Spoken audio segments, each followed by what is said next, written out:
Eu acho que nós fizemos pelo menos uns 12 estudos nesse texto de João, né? 1 João. No capítulo 1, nós fizemos, se eu não me engano, uns 13 estudos.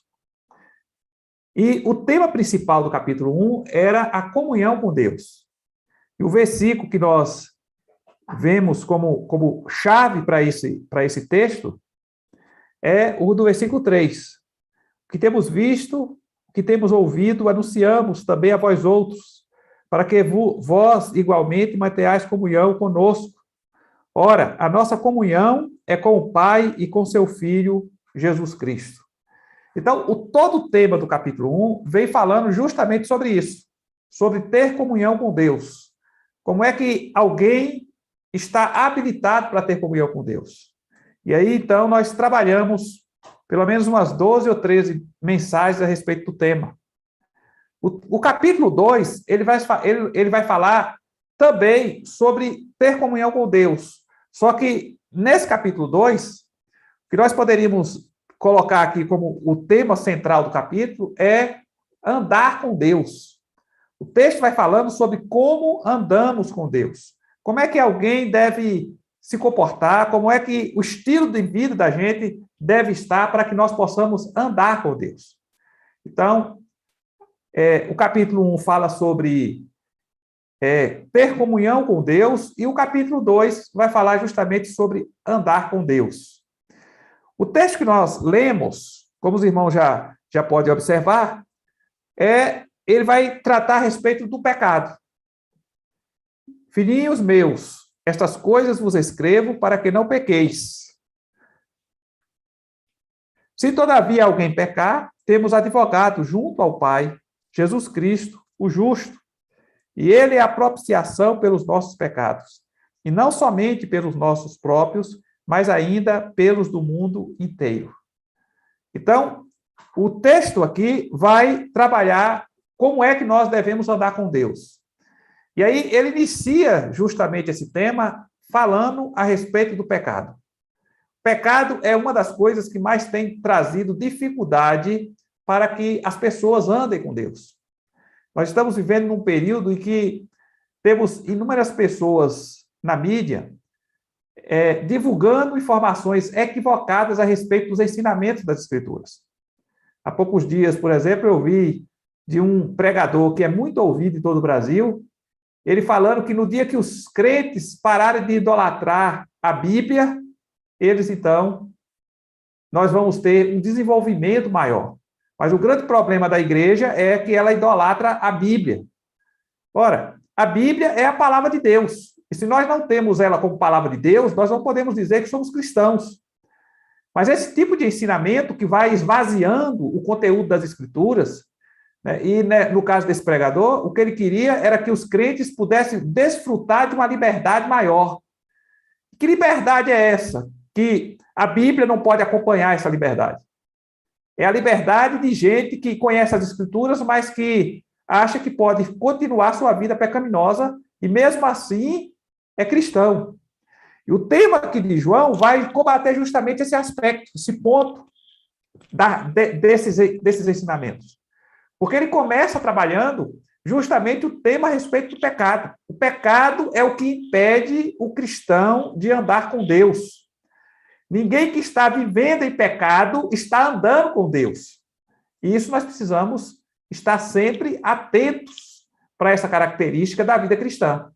Então, quem quer ter vida com Deus, quem quer andar com Deus, tem que combater o pecado na sua própria vida.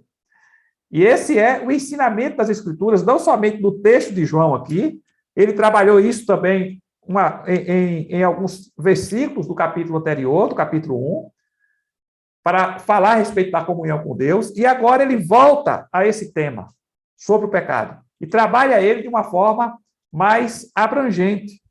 Mas o que nós precisamos entender é sempre isso. Se nós queremos andar com Deus, nós precisamos combater o pecado. Agora, a pergunta que nós precisamos fazer é: o que é pecado? E aí nós temos algumas afirmações sobre o que seria pecado. Primeiro, desobedecer à lei, à revelação de Deus.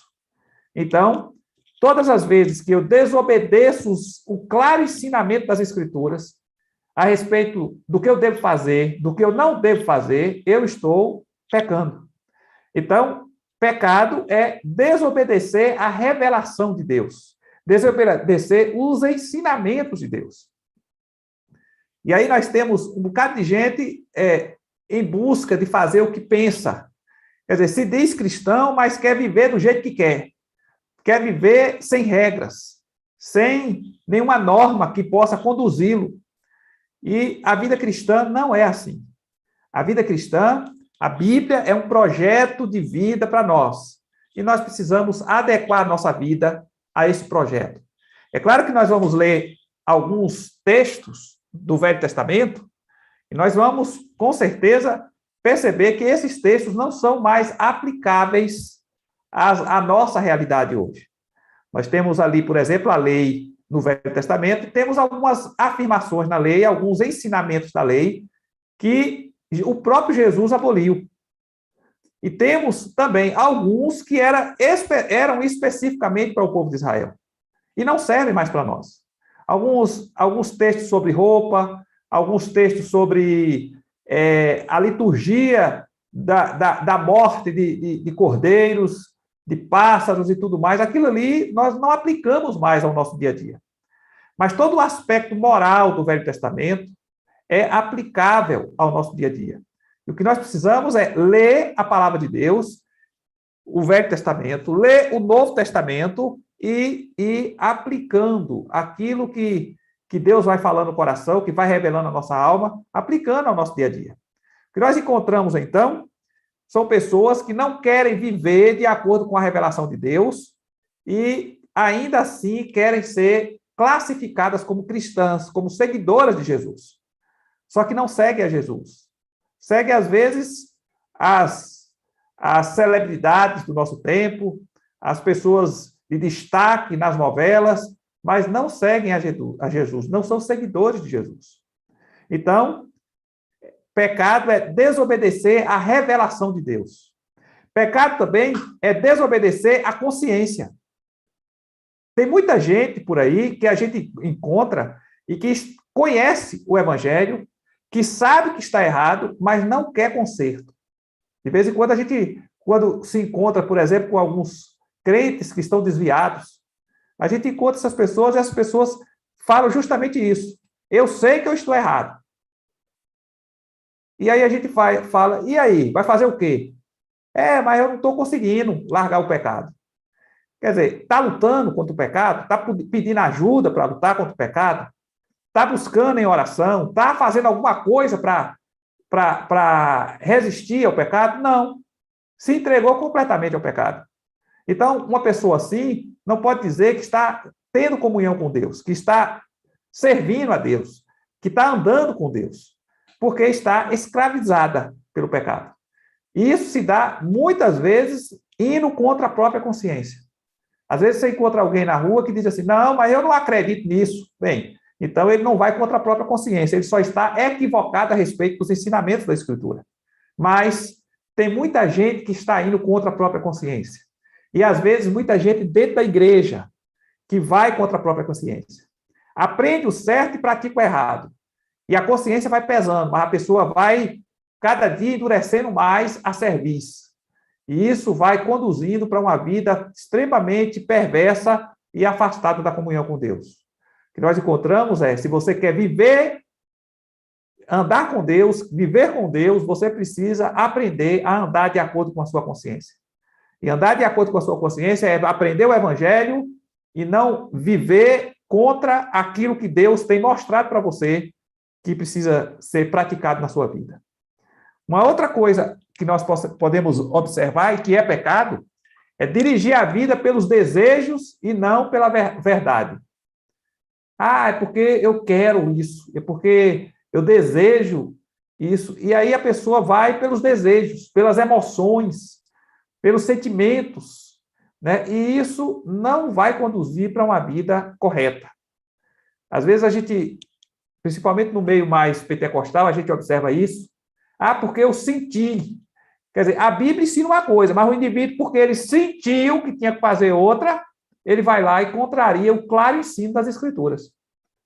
Eu senti, como se o sentimento dele fosse uma revelação divina. Só que o sentimento dele está conduzindo ele para uma vida afastada dos princípios da palavra de Deus. Então, quando os sentimentos não estão de acordo com o que a Bíblia ensina, nós precisamos deixá-lo de lado, porque não são sentimentos bons. E a Bíblia, falando a respeito do coração do homem, diz que enganoso é o coração mais do que todas as coisas, e desesperadamente maligno. Quem o entenderá?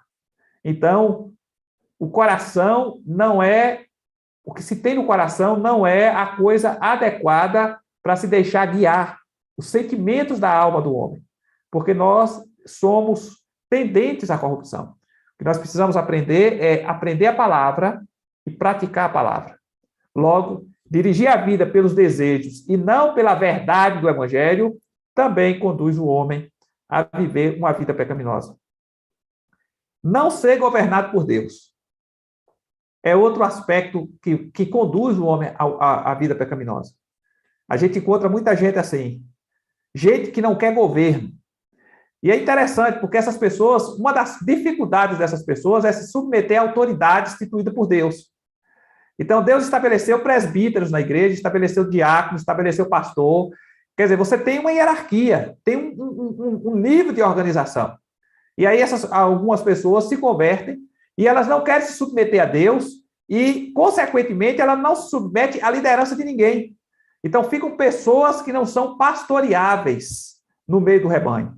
E isso é uma grande dificuldade, porque essas pessoas, às vezes, estão vivendo uma vida completamente alheia aos planos e propósitos de Deus. Não crescem espiritualmente, não desenvolvem, porque não andam com Deus, não são governadas por Deus.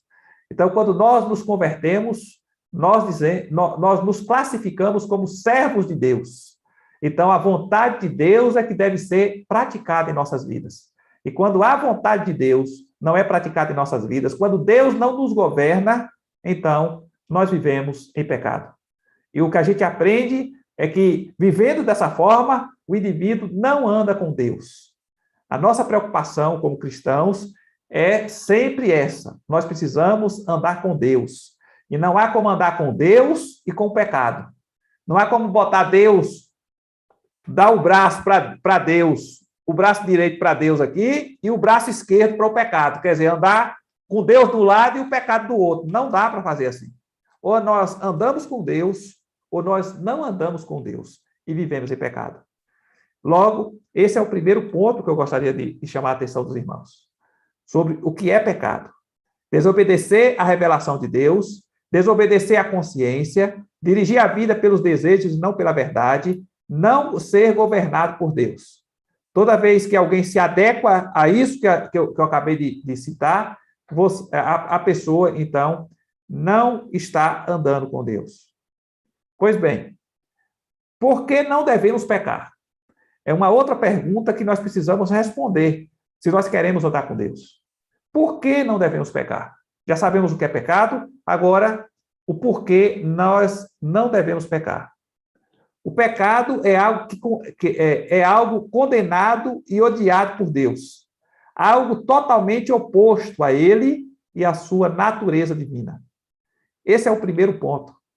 Ora, eu quero andar com Deus, mas eu vou ficar fazendo coisas que ofendem a Deus.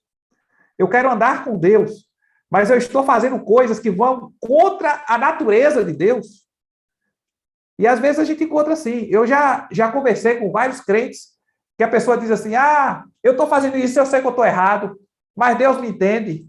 Como se o fato dele achar que Deus entende ele faz com que aquilo que ele está fazendo de errado ficasse certo. E não fica. Por que nós não devemos pecar? Porque é contrária à natureza de Deus e nós queremos nos parecer cada vez mais com Deus. E nós queremos andar com Deus. É nós que andamos com Ele. É nós que o buscamos. É nós que buscamos nos adequar aos seus princípios. E quando não fazemos isso, nós não andamos com Ele. Logo, o pecado é algo condenado e odiado por Deus. Deus não tem prazer no pecado. Deus não tem prazer numa vida pecaminosa. E Ele não vai ficar andando conosco enquanto nós vivermos uma vida fora daquilo que ele estabeleceu para nós. Esse é o primeiro motivo. Por que não devo pecar? Segundo motivo, o pecado em si é errado. Todo mundo sabe disso. Ah, eu sei que eu estou errado. É uma frase muito comum da gente ver, ouvir pessoas que andam fora dos princípios da palavra de Deus. Eu sei que eu estou errado. Então, se sabe que está errado, por que não conserta? Por que não corrige o que precisa corrigir? Ah, eu sei que eu estou errado bebendo. Eu sei que eu estou errado traindo minha esposa. Eu sei que eu estou errado traindo meu marido. Por que não para? Freia esse comportamento. Mas não, a pessoa vai cometendo erros e vai causando dano a si mesmo, vai causando dano a outros, vai destruindo a família muitas vezes, vai causando sequelas nos relacionamentos que possui, vai, às vezes, causando dano a amigos, a clientes, e vai, de certa forma, perdendo credibilidade social, vai perdendo qualidade de vida no meio que vive. Então, o pecado em si é errado. Olhe para uma pessoa que bebe.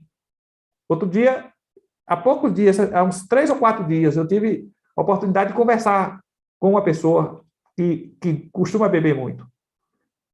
Já foi crente, se desviou e está aí na vida, bebendo. E eu conversei com ele e a resposta que ele deu é essa: eu sei que eu estou errado, mas eu não tenho forças para me libertar. A igreja está aí para ajudar a pessoa, para auxiliar. Então, saber que está errado por si só não é suficiente. Se o indivíduo quer andar com Deus, ele precisa começar a se rebelar contra o pecado. Deixar de se rebelar contra Deus e se rebelar contra o pecado. Então, o pecado em si já é errado. Já traz consequências e sequelas para a vida do indivíduo e para a vida daqueles que estão à sua volta. O pecado foi a causa do sofrimento do Senhor Jesus. Esse tem que ser um outro motivo. Imagine que por causa do pecado que cometemos, Jesus morreu na cruz. E não foi só a morte na cruz. Jesus teve que encarnar, que se humilhar, que viver como um homem aqui nessa terra, de passar frio, de ser perseguido, de passar dificuldades. Jesus teve que ser perseguido pelos religiosos. Depois foi preso.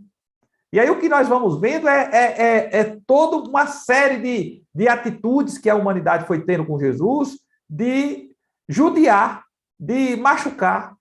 E, por fim, ele morre na cruz. E ali ele sofre a ira de Deus. Não é somente uma morte comum, porque morte comum qualquer outro podia morrer. Mas ali ele sofre a ira de Deus. É uma manifestação da ira. A comunhão dele é quebrada com Deus. E é por isso que ele diz: Senhor, Senhor, por que me desamparaste? Ele não está falando só da situação que ele estava, física. Não é só porque estava na cruz.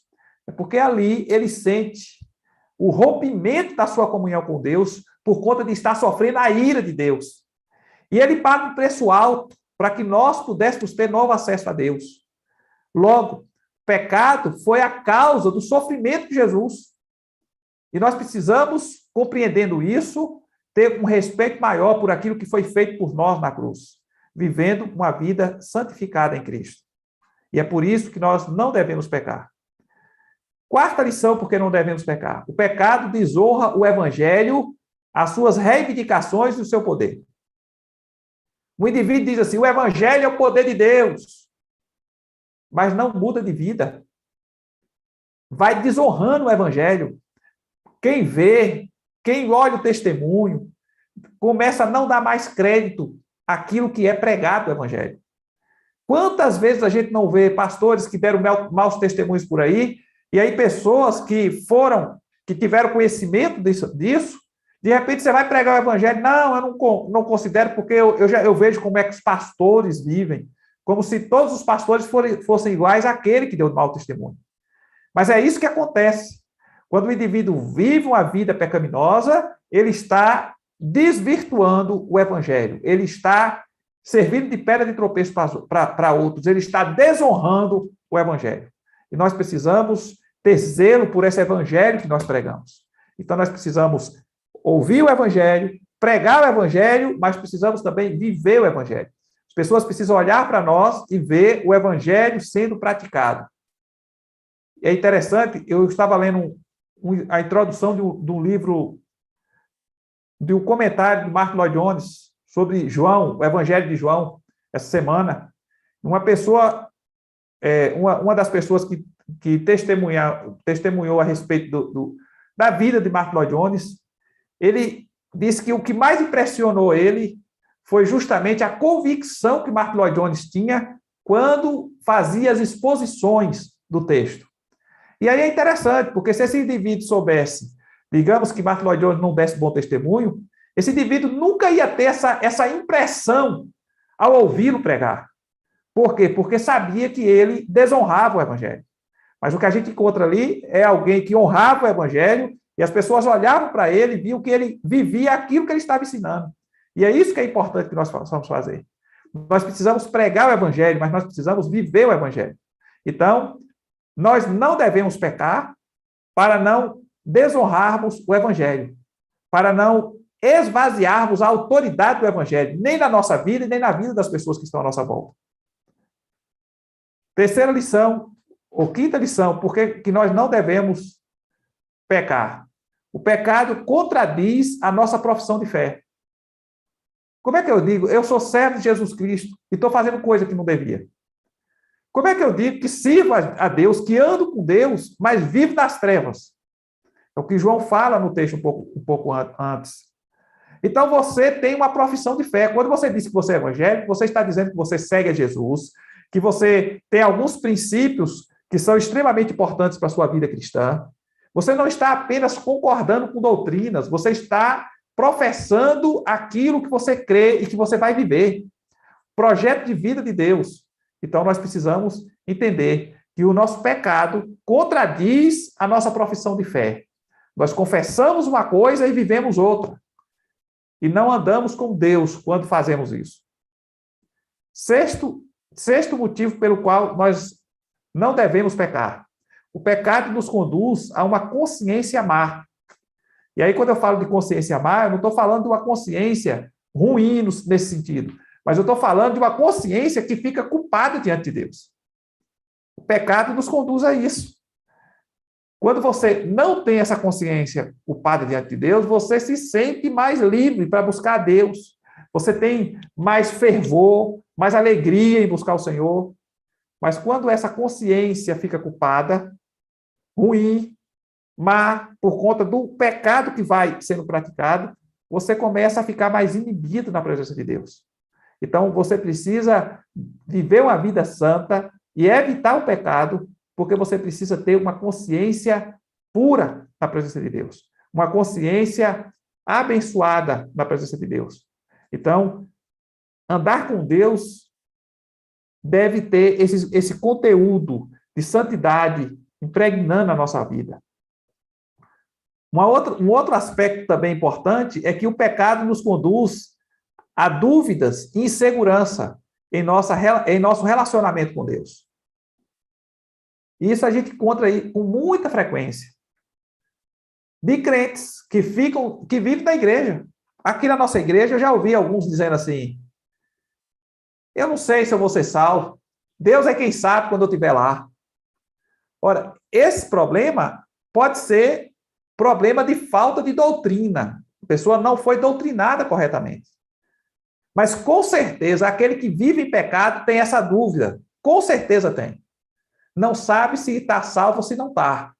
Porque se entregou ao pecado, não anda mais com Deus. E as dúvidas vão pairando e vão enchendo o coração. Aí o indivíduo não acredita mais que se ele orar, vai ser ouvido. Aí o que ele faz? Ele procura alguém que ele sabe que é correto para poder orar por ele. Porque ele não confia na própria oração. E por que não confia? Porque está vivendo vida pecaminosa. Está fazendo coisa que não devia, um coração cheio de ira, vive uma vida perversa diante de Deus, e então não tem essa confiança que alguém que tem vida íntegra acaba tendo diante do Senhor. E nós precisamos observar que esse também é um motivo pelo qual nós não devemos pecar. Evitar o pecado é importante para não sermos invadidos com essas dúvidas, com essas inseguranças diante de Deus. Um outro ponto importante é que o pecado nos conduz a um senso de desesperança. O indivíduo perde a esperança nas coisas do reino de Deus. E aí é um caminho, é um pulo para se desviar completamente. E se a gente for observar a vida de gente que já viveu aqui na igreja, e nós temos muita gente que esteve aqui na igreja, que frequentou a igreja, que foi batizado, que participou de louvor, que pregou, que teve experiências com Deus sobrenaturais, pessoas que teve experiência com os dons espirituais, e de repente começou a viver uma vida pecaminosa. A esperança vai se abatendo cada vez mais. E um cristão que não tem esperança naquelas coisas que o Espírito Santo revela através da palavra de Deus, com certeza vai esfriar e vai se afastar do Evangelho. Falta de esperança. O pecado acaba tirando essa esperança, essa expectativa das coisas, das promessas de Deus, das coisas que são reveladas a respeito do nosso futuro diante de Deus. E aí, com a falta de esperança, a pessoa perde a motivação para viver o Evangelho, para andar no Evangelho, para lutar contra o pecado e para buscar um crescimento espiritual. Então, o pecado não deve ser praticado por conta disso, por conta dessas 8 características que eu citei, mas você poderia até citar algumas, né? Porque é extremamente rico esse tema. Por que eu não devo pecar? Bem, eu não devo pecar porque eu quero andar com Deus. Andar com Deus é a minha meta, é o meu propósito, e por isso eu devo evitar o pecado. Pois bem, nós estudamos sobre o que é pecado, nós estudamos por que não devemos pecar, tiramos algumas lições sobre esse aspecto, que não vão esgotar o assunto, mas vai dar uma luz para que você possa ter uma compreensão a respeito do porquê não devo pecar. E, por último, como resolver o problema do pecado. Aí você pode dizer, mas o senhor já vem aplicando aí esses vários tópicos que citou. Com certeza. Aquilo que nós vamos observando aqui no texto é que o problema do pecado é resolvido com comprometimento com o Evangelho. Comprometimento com o Evangelho. Quem está motivado para se comprometer com o Evangelho precisa ler a palavra, precisa aprender a palavra, e à medida que for aprendendo, vai praticando. Vai descobrindo que fez coisa errada, vai pedindo desculpa a quem precisa pedir desculpa, vai se humilhando, vai amortecendo a carne, vai abandonando certos comportamentos, certas conversas, né? Eu diria até certas amizades que acabam influenciando você a praticar o que não é correto, fofocas, falar mal dos outros, alimentar no coração amarguras e ressentimentos. À medida que a gente for descobrindo essas coisas, a gente precisa ir lidando com elas, e abandonando, e pedindo perdão, e buscando restauração diante de Deus. Uma luta constante é o que nós temos que ter, se nós queremos viver o Evangelho como ele precisa ser vivido. Como resolver o problema do pecado, então? 1 João, capítulo 2, versículo 1 e 2, João vai nos dar uma instrução a respeito disso. Filhinhos meus, estas coisas vos escrevo, para que não pequeis. Então, se você viver aquilo que ele disse antes, no capítulo 1, você com certeza vai viver uma vida fora desse comportamento pecaminoso e vai andar com Deus. E aí ele diz, se todavia alguém pecar, não fique desesperado. Temos advogado junto ao Pai, Jesus Cristo, o justo. Quer dizer, ele é o justo. Nós somos todos pecadores. Se por acaso alguém pecar, o que é que vai fazer? Confiar que temos um advogado junto ao Pai. A graça nos garante isso. Quando você se converteu, foi garantido que esse advogado estaria junto ao Pai. E o que é que esse advogado apresenta? O seu sangue. O sangue do Cordeiro que nos purifica de todo pecado. Esse sangue foi oferecido não somente pelos pecados que nós tínhamos praticados no dia que nós nos convertemos, Mas todos os pecados passados, todos os pecados presentes e todos os pecados futuros estão já cobertos por esse sangue. E é isso que o apóstolo João está falando. E é isso que ele fala quando ele fala a respeito do reino. Eu quero só relembrar os irmãos. Nós conversamos a respeito do reino, o reino da luz. Quer dizer, estar na luz não é somente estar na luz, é estar dentro de um reino. E quem não está no reino da luz, está no reino das trevas. Nós vimos isso. Logo, quem está no reino da luz vai cometer pecado, vai, de alguma forma, transgredir o mandamento. E o que é que faz? Confia que Jesus é aquele que nos perdoou os pecados e é aquele que advoga a nossa causa constantemente diante de Deus. É essa a nossa confiança. Ora, o que é que ele diz ainda? E ele é a propiciação pelos nossos pecados, e não somente pelos nossos próprios, mas ainda pelos do mundo inteiro.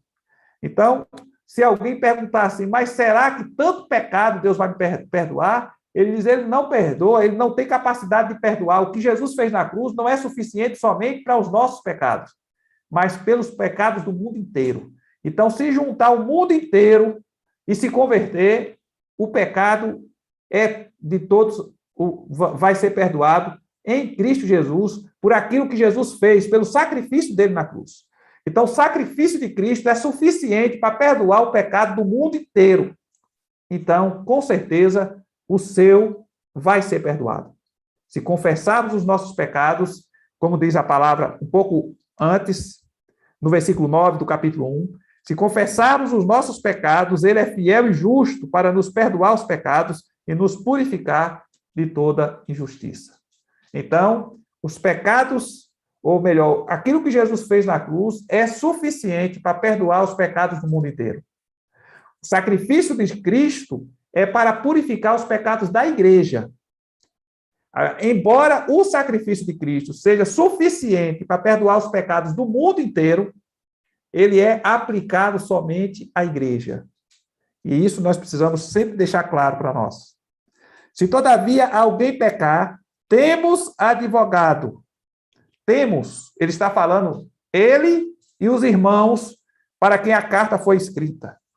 Então, o que ele está dizendo aqui, ele está dizendo para os irmãos. Depois ele diz assim, e ele é a propiciação pelos nossos pecados. Ele está se incluindo, mas é ele e os irmãos a quem ele está dirigindo a carta. O que nós precisamos entender é justamente isso. Jesus não morreu pelo pecado da humanidade toda, Jesus morreu pelos pecados da igreja. O sacrifício dele é suficiente para perdoar todos os pecados de toda a humanidade, de todas as gerações. Porque era somente aquilo que ele fez ali na cruz, somente aquilo ali é suficiente para perdoar o pecado de toda a humanidade. Mas ele morreu pela igreja. Então, todo aquele que assume compromisso com Jesus, que tem uma aliança com ele, esse recebe sobre si o perdão e tem esse advogado. Então, eu não sei como é que está a sua vida, como é que você tem vivido no seu dia a dia, se você tem dado muitos tropeções e tem vivido uma vida pecaminosa, intensa ou superficialmente pecaminosa, na presença de Deus, mas o que eu quero lhe dizer é, Jesus morreu por você. Honre o seu compromisso com Deus, conserte sua vida, procure perdoar quem fez alguma coisa contra você, se liberte desse ressentimento, se liberte dessas influências perversas que você tem tido através de amizades ruins. Procure viver dentro dos princípios da palavra de Deus. Ande com Deus, porque certamente você vai ser abençoado. Você tem um advogado. Se você tem motivação, quer andar com Deus, você tem esse advogado que vai auxiliá-lo quando você tropeçar no caminho. O cristão peca, mas o cristão tem que entender, o cristão peca procurando acertar. O pecado tem que ser um tropeço no caminho, não tem que ser o estilo de vida do indivíduo. Se o pecado é o estilo de vida do indivíduo, então ele não é cristão e não anda com Deus. Então, aquele que anda com Deus vai pecar? Vai, mas se pecar, confesse o seu pecado, porque você tem um advogado junto ao Pai que vai auxiliá-lo na caminhada da vida. Que Deus, então, nos abençoe. Que nós possamos entender esse grande princípio ensinado aqui por João.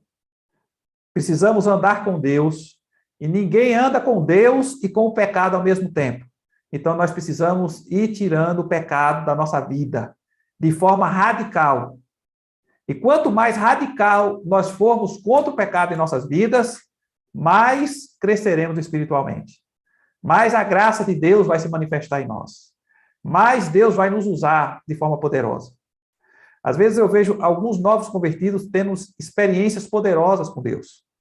E quando nós vamos observar a vida do indivíduo, o que nós encontramos é alguém que teve uma atitude radical contra o pecado na sua vida. Resolveu consertar a sua vida, e isso o abençoou na presença de Deus.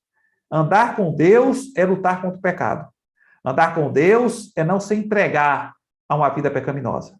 Andar com Deus é reconhecer aquilo que precisa ser mudado para poder ir consertando no decorrer da vida. E todos nós precisamos alcançar esse grande desafio, que é viver uma vida santificada na presença do Senhor. Então, que Deus abençoe a sua vida, que você possa se sentir motivado a buscar ao Senhor.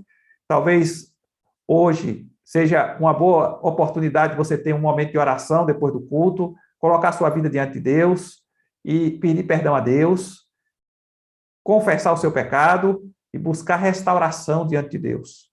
Deus quer andar com você, mas o seu pecado faz separação entre você e Deus. Então, procure resolver esses pecados que estão atrapalhando a sua espiritualidade e cresça na presença do Senhor. Que Deus nos abençoe.